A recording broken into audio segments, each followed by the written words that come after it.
क्या आप जानते हैं नारियल का जन्म कैसे हुआ? चलो सुनते हैं नारियल के जन्म की पौराणिक कथा। प्राचीन काल में सत्यव्रत नाम के एक राजा राज करते थे। वह प्रतिदिन पूजा पाठ किया करते थे। उनके पास किसी भी चीज की कमी नहीं थी। वह धन दौलत से लेकर हर प्रकार की सुविधा से समृद्ध थे। हालांकि इसके बावजूद भी राजा की एक अभिलाषा थी, जिसे वह पूर्ण की चाह रखते थे। दरअसल राजा सत्यव्रत को किसी प्रकार से स्वर्गलोक जाने की इच्छा थी।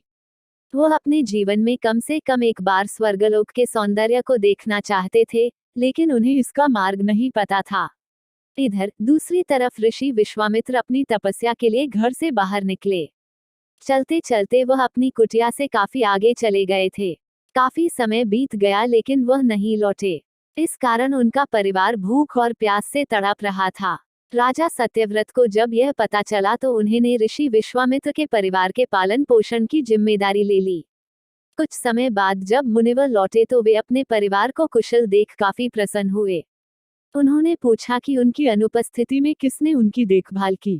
इस पर ऋषि के परिवार वालों ने बताया कि राजा ने उनके पालन पोषण की जिम्मेदारी उठाई थी।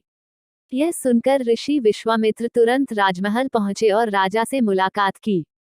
वहां पहुंचकर उन्होंने सबसे पहले महाराज को धन्यवाद कहा। इस पर राजा ने ऋषि अपनी इच्छा पूर्ण होने का आशीर्वाद मांगा। राजा की बात सुनकर ऋषि विश्वामित्र ने कहा, बोलिए महाराज, आपको क्या वरदान चाहिए? तब महाराज ने कहा, हे मुनि, मुझे एक बार स्वर्गलोक के दर्शन करने हैं। कृपया करके मुझे वहां जाने का वरदान दें। राजा की प्रार्थना सुनकर ऋषि विश्वामित्र ने एक ऐसा रास्ता बनाया जो स्वर्गलोक की ओर जाता था। यह देख राजा सत्यव्रत बहुत खुश हुए। वह तुरंत उस रास्ते पर चल पड़े और स्वर्गलोक पहुंच गए। यहाँ पहुंचते ही इंद्रदेव ने उन्हें नीचे धक्का दे दिया, जिसके कारण वो सीधे धरती पर जा गिरे।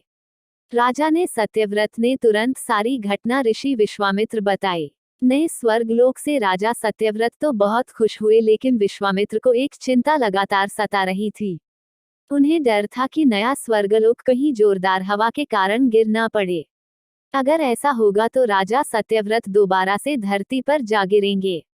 काफी सोच विचार के बाद ऋषि विश्वामित्र को एक उपाय सूझा। उन्होंने नए स्वर्गलोक के नीचे एक बहुत लंबा खंभा लगा दिया, ताकि उसे सहारा मिल सके। ऐसी मान्यता है कि नए स्वर्गलोक के नीचे लगाया गया खंभा एक विशाल पेड़ के तने के रूप में बदल गया।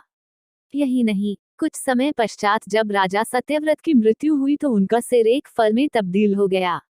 सभी से इस खंभे को नारियल का पेड़ कहा जाने लगा, जबकि राजा का सिर नारियल के रूप में जाना गया।